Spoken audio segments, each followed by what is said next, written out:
าศร้อนๆแบบนี้นะคะชวนคุณแม่มาทำสมูทตี้ให้กับลูกน้อยของเราทานกันดีกว่าค่ะจากผลไม้ที่มีประโยชน์ทานแล้วสดชื่นแถมอารมณ์ดีด้วยกับ2เมนูสมูทตี้จากกล้วยและแอปเปิ้ลค่ะ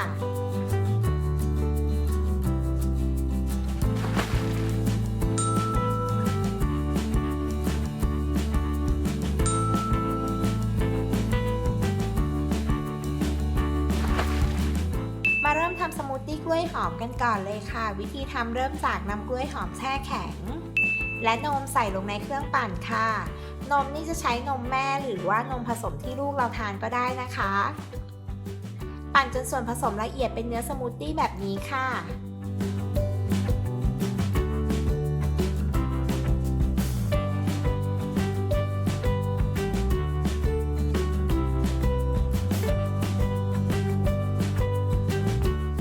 แล้วก็เทใส่แก้วได้เลย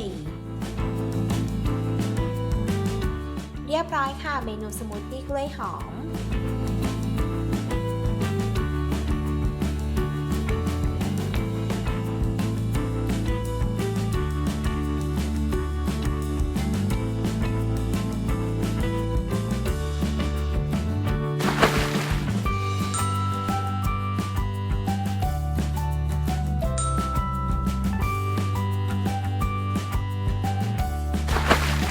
มาดูวิธีทำเมนูสมูทตี้แอปเปิลกันต่อค่ะเริ่มจากนำแอปเปิลแช่แข็ง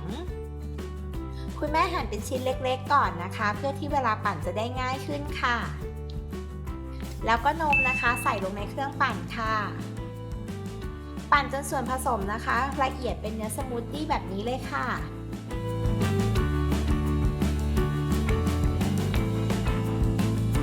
เสร็จแล้วก็เตรียมเสิร์ฟได้เลยค่ะ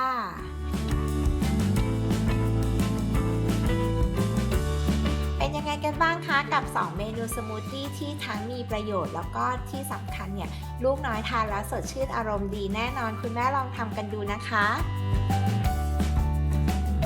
ติดตามอัปเดตเมนูสำหรับลูกน้อยทุกช่วงวัยนะคะได้ที่ Kids Kitchen อย่าลืม Subscribe แล้วก็กดกระดิ่งกันด้วยนะคะ